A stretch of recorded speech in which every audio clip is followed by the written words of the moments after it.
Di film sebelumnya, Brandon dan ayahnya berhasil membunuh seorang sniper yang telah membunuh banyak para marinir. Setelah misi itu selesai, Thomas kembali berpisah dengan anaknya. Dan kini Brandon telah menjadi seorang sniper handal dan akan menjalankan misi.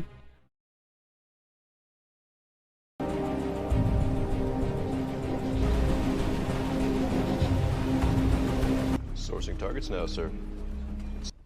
Film ini diawali dengan diperlihatkan tim Brandon ditugaskan untuk membunuh semua para teroris ISIS yang akan melakukan eksekusi kepada tawanan Amerika. Di dalam misi ini, Brandon tidak sendiri. Ia ditemani dengan pengintainya dan bersama tim sniper yang dipimpin oleh Miller. Selain itu, para tim yang lain akan memberi arahan kepada para sniper tentang keberadaan musuh atau penyergapan. Di pantai tersebut tidak begitu lama, akhirnya datanglah para teroris ISIS yang membawa tawanan.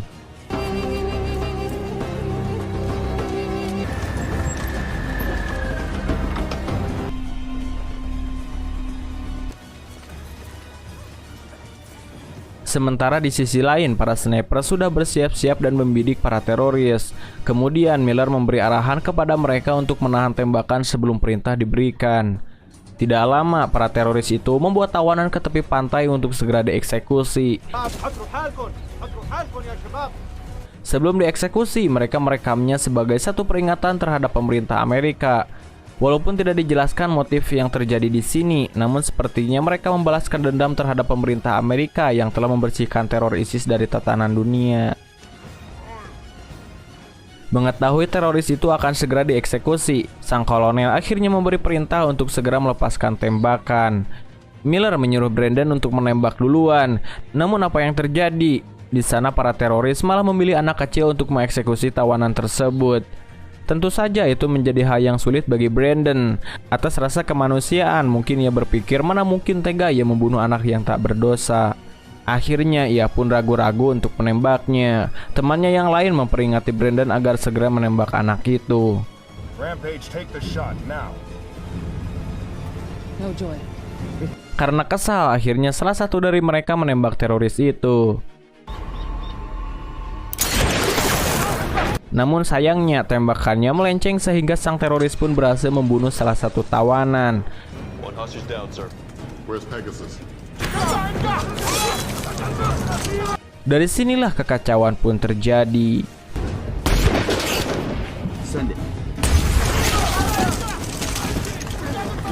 Kemudian kolonel mengirimkan para pasukan udara untuk membersihkan teroris itu.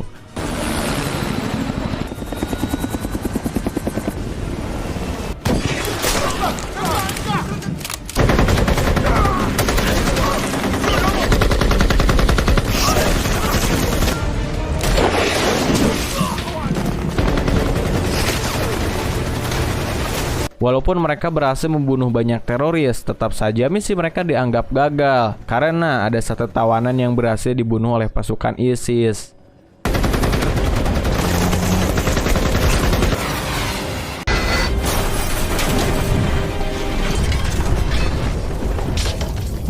Dari kegagalan misi tadi membuat Brandon dihina dan dibenci teman-temannya. Namun Miller tetap memberi kesempatan kepada Brandon untuk menjalankan misi lagi. Dan Miller yakin Brandon dapat belajar dari kesalahan.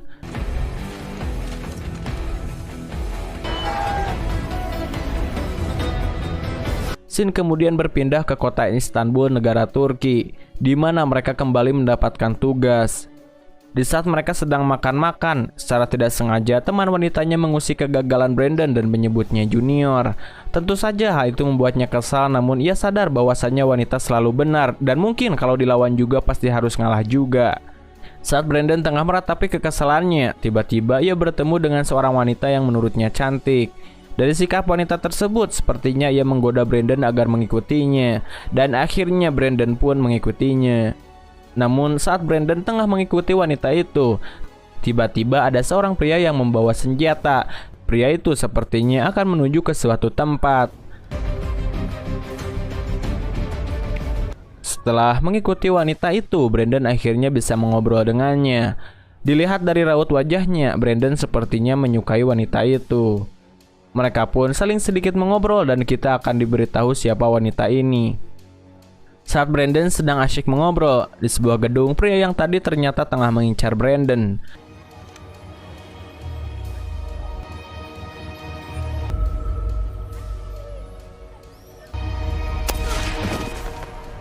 Namun untungnya Mayor Bidwell berhasil menggagalkannya. Bidwell yang mengetahui Brandon sedang diintai, lantas ia pun menelepon Brandon untuk segera menemuinya.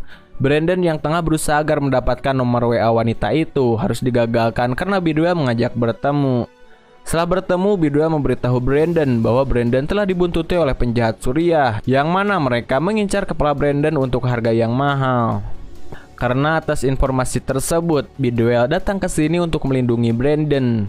Di sini juga Brandon sempat berkata bahwa pada operasi sebelumnya ia mengkacaukan misi tersebut.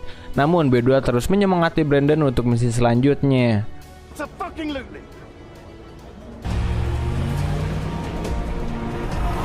Scene kemudian berpindah ke sebuah perahu. Di sana kolonel bertemu dengan Bidwell dan tim sniper. Mereka semua mendapat tugas baru untuk melindungi konstruksi jalur pipa gas. Tidak lama datanglah wanita tadi yang pernah diikuti Brandon. Ternyata wanita itu adalah Robin Slater. Robin sendiri adalah anggota Persatuan Pusat Militer di bagian operasi. Robin memperkenalkan Kolonel Sergei Babayev untuk menjadi perantara mereka dengan tentara Georgia yang bertugas menjaga saluran pipa gas, di mana saluran pipa gas itu dijaga oleh militer dan penegak hukum setempat. Namun baru-baru ini telah terjadi insiden di area konstruksi itu yang menyebabkan manajer dan insinyur di sana tewas oleh sniper musuh. Selain itu, para pemberontak juga mengabum infrastruktur jalur pipa di lokasi yang strategis, dan pelakunya adalah kelompok radikal yang berasal dari Afghanistan dan Irak.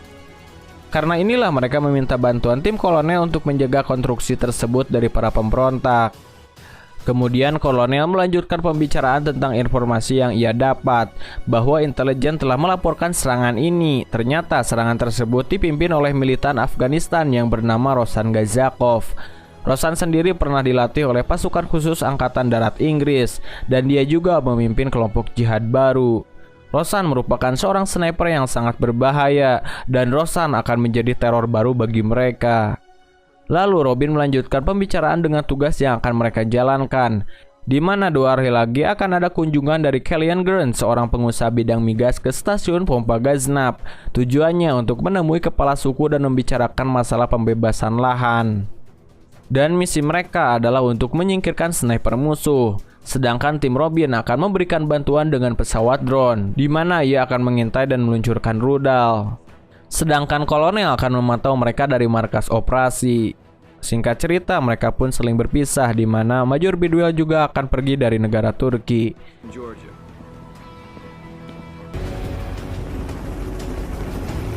Scene kemudian berpindah ke tempat konstruksi di kota Tbilisi, Georgia. Para tim Brandon pun berkumpul dan dipimpin oleh Miller yang merupakan sahabat ayah Brandon. Kemudian mereka pun melakukan rapat untuk misi tersebut.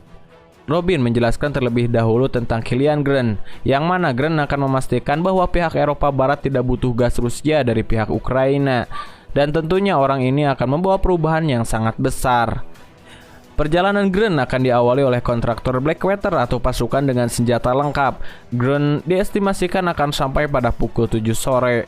Para pasukan Brandon ditugaskan untuk memastikan keselamatan Grant dari serangan sniper musuh. Kemudian kita akan diperlihatkan sosok Grant dan rombongannya. Namun di sana juga terdapat sniper musuh yang sedang mengintai. Dan ternyata dialah Rosan Gazakov. Sementara itu, Brandon dan timnya sudah bersiap di posisi masing-masing. Selama pengintaian, mereka tidak mengetahui keberadaan musuh. Tidak lama, konvoi pun mulai mendekat.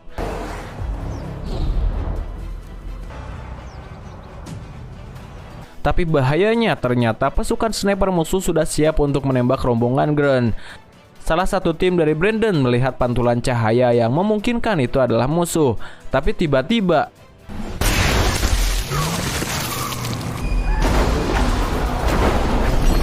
pasukan teroris berhasil menembak Grant. Selain itu, Rosan juga mengetahui keberadaan mereka sehingga salah satu tim Brandon harus terkena tembakan.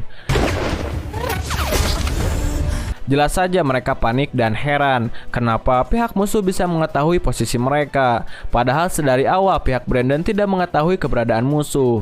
Dan dari sini kerusuhan terjadi lagi, di mana para musuh berhasil menerjang rombongan Grant.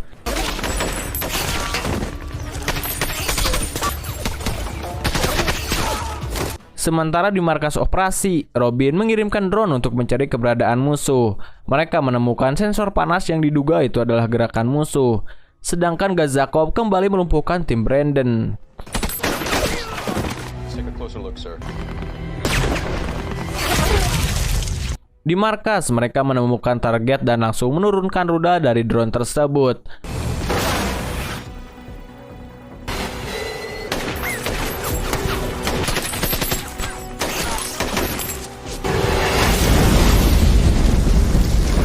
Lantas Brandon dan timnya mencoba menyelamatkan temannya yang tertembak. Namun sayangnya temannya sudah tidak bisa ditolong.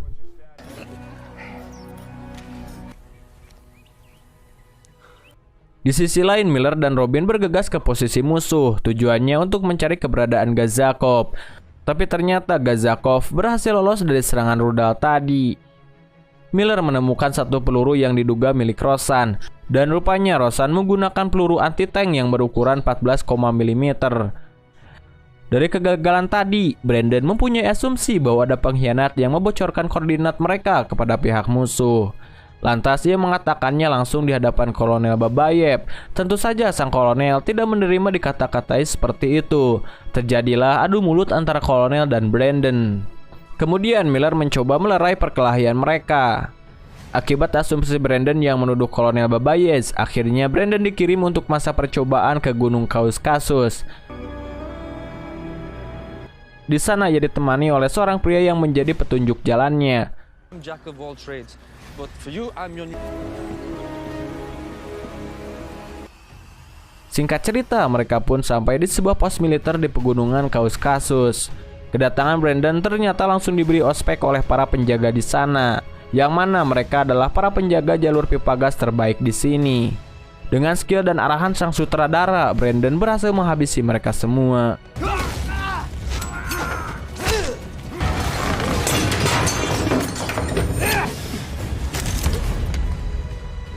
Setelah ospek itu, muncullah pemimpin mereka yang bernama Andrei Maskov.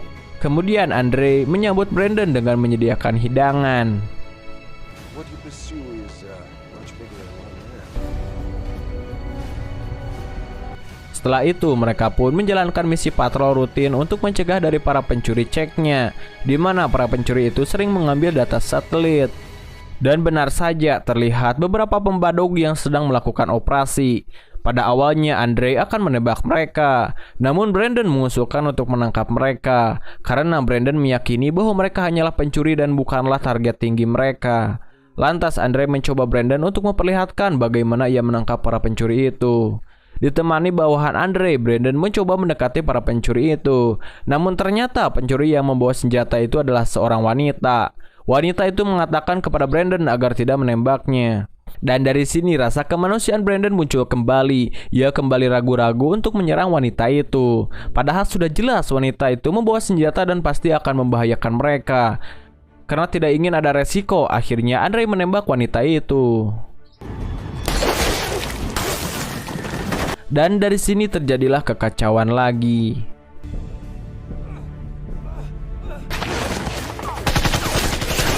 Tim Andrei pun akhirnya berhasil membersihkan mereka semua. Kemudian mereka juga membawa salah satu dari pencuri. Setelah itu Andrei pun menceritakan masa lalunya, bagaimana ia melepaskan rasa kemanusiaannya demi menjadi seorang sniper.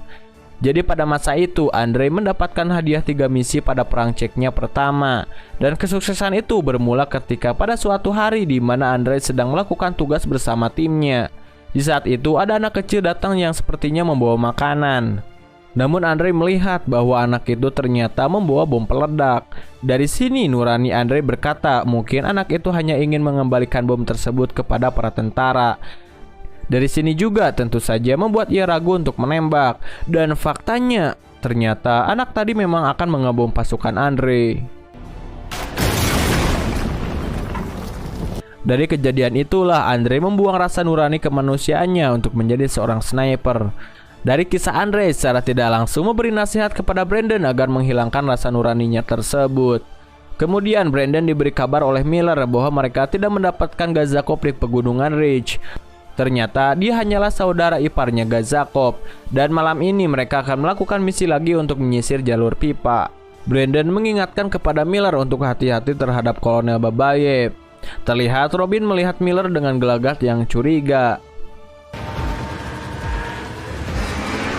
Esok paginya, Andre dan Brandon akan berpatroli kembali. Di sana akhirnya Andre berkata bahwa dirinya adalah seorang kolonel tentara Rusia yang dibayar untuk menjadi kontraktor swasta.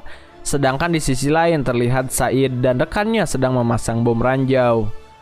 Di markas, tim sedang mempersiapkan senjata mereka untuk melawan pemberontak Ceknya. Brandon ditemani Said sebagai pengintainya, sedangkan Kolonel Andre dan anak buahnya berada di sebuah rumah. Saat sedang bersiap-siap, tiba-tiba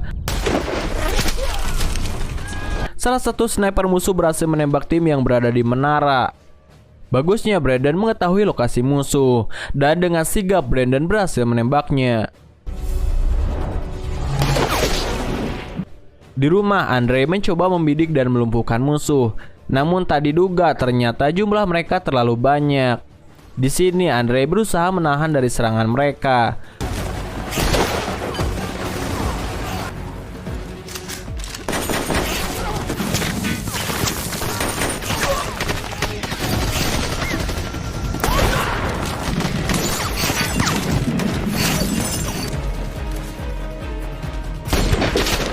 Lalu Andre meledakkan ranjau yang telah mereka pasang.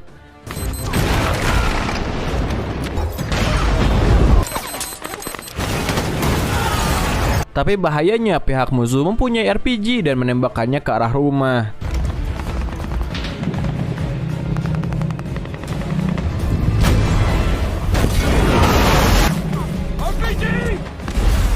Brandon juga di sini diarah oleh mereka. Namun Brandon berhasil menghindari serangan itu, walaupun dirinya harus tersingkir ke arah bukit. Para pemberontak berhasil masuk dan membunuh para tim. Mereka membebaskan temannya dan menyekap Andre untuk segera dibunuh. Tapi Brandon berhasil menyelamatkan Andre dengan membunuh mereka semua.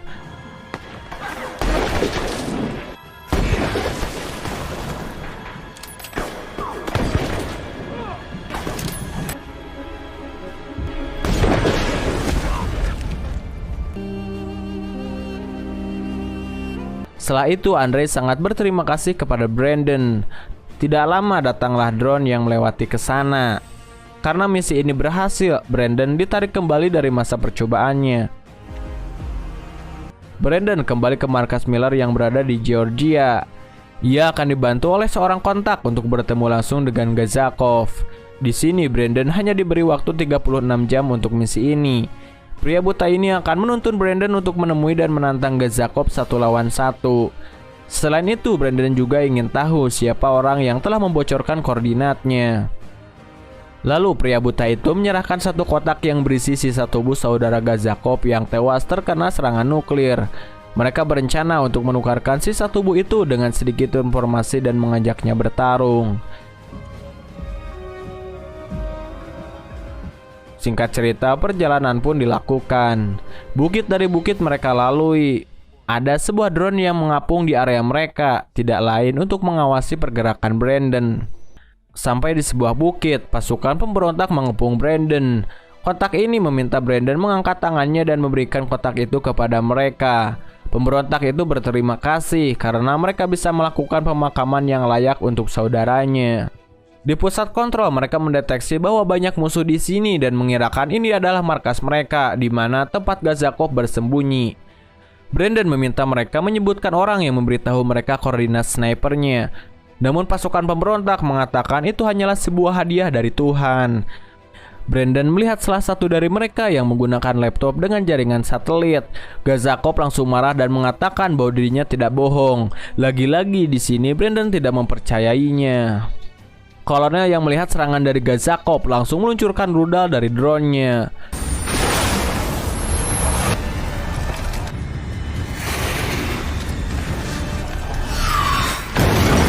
Brandon dan pria tua ini terlempar jauh, tapi bagusnya mereka berdua baik-baik saja. Scene beralih ke gardu kota Gaznab. Mereka berdua kemudian melaporkan temuannya kepada Robin dan Babayev bahwa mereka mencurigai kemungkinan drone adalah penyebab Gazakov mengetahui koordinat tim sniper, yaitu dengan cara melakukan penyadapan tanpa sepengetahuan pemilik drone itu sendiri. Namun Robin menanggapi pendapat mereka sebagai sesuatu yang mustahil. Tak lama kemudian telepon pun berbunyi. Rupanya kolonel ingin bertemu dan berbicara dengan Brandon. Kolonel lalu membicarakan pelanggaran yang dilakukan oleh Brandon, yaitu menjalankan misi yang tidak resmi dengan bertemu Gazakov tanpa seizinnya. Miller juga tidak luput dari amarah sang kolonel, meski telah mencoba menjelaskan terkait temuannya pada kolonel. Namun respon kolonel sama dengan Robin. Di sana ia tidak percaya dengan dugaan Brandon. Kolonel memerintahkan Brandon untuk kembali bergabung dengan timnya dan kembali menjalankan operasi pengamanan untuk Killian Grun. Kolonel lalu mencari kebenaran pada asumsi Brandon kepada Robin. Namun Robin mengaku tidak ada upaya penyadapan dan semua data mereka sangat aman. Brandon lalu bertemu dengan Miguel dan mengajaknya bertemu ke suatu tempat yang dilaporkan oleh intelijen sebagai tempat persembunyian Gazakov.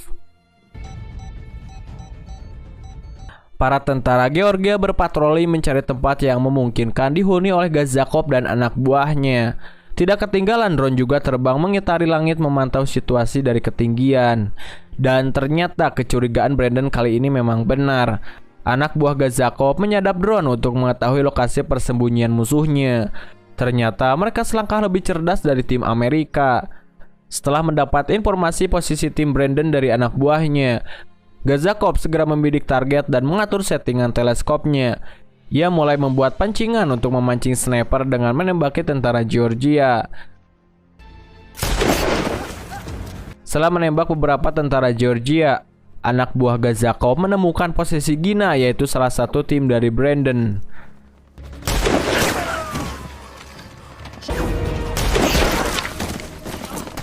Di sana Gazakov berhasil melukai Gina.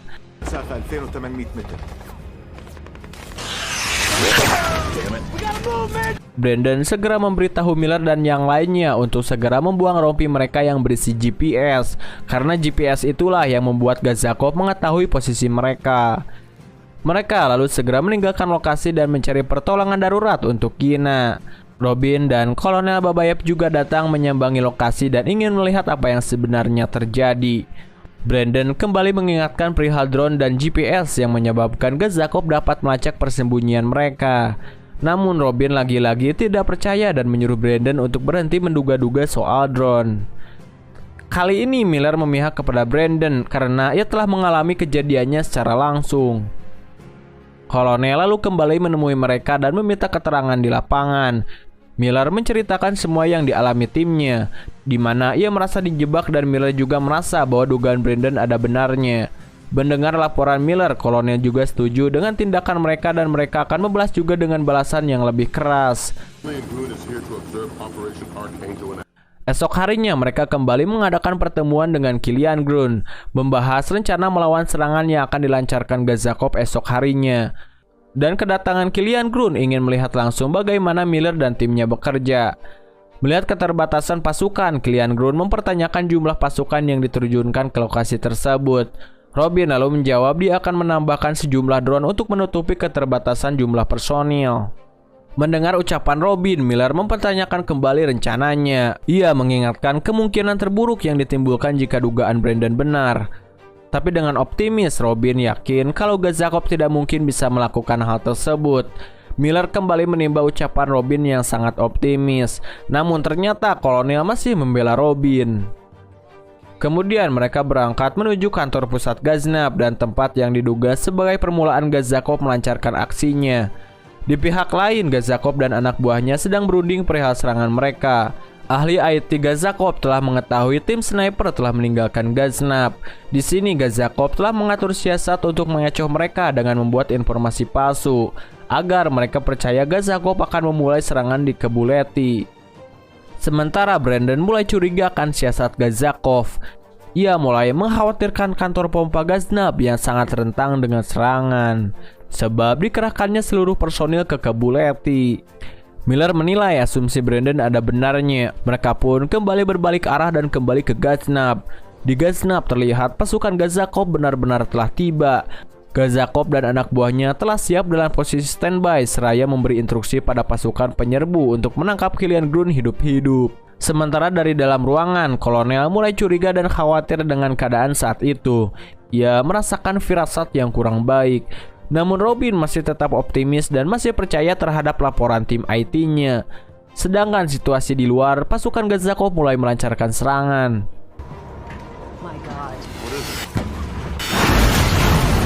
Setelah Robin terhempas, barulah ia percaya kalau Gazakov telah menyadap drone-nya.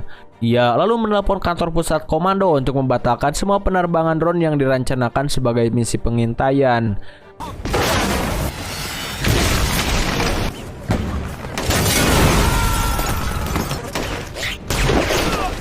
Tak lama Brandon beserta tim juga telah datang. Mereka segera mengambil posisi dan melancarkan aksi serangan balasan.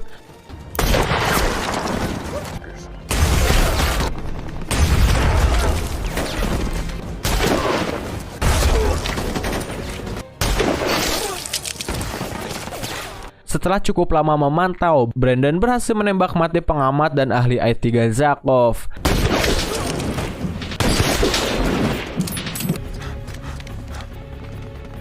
Namun Gazakov berhasil melukai Miguel. Brandon tetap berusaha fokus mencari posisi Gazakov. Setelah melihat kilauan pantulan cermin teleskop dari Gazakov, Brandon segera menarik pelatuk senapannya.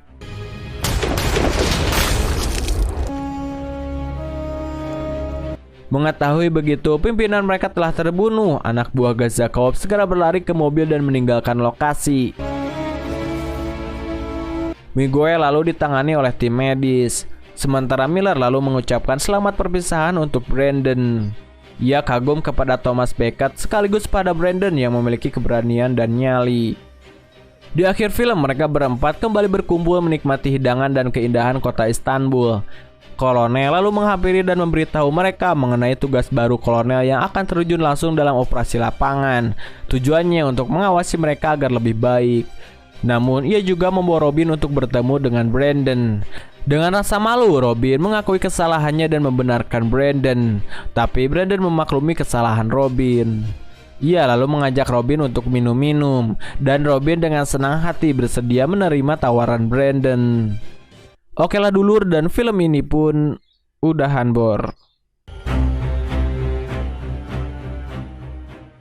Nah itulah dulur seluruh cerita film Sniper Ghost Shooter tahun 2016.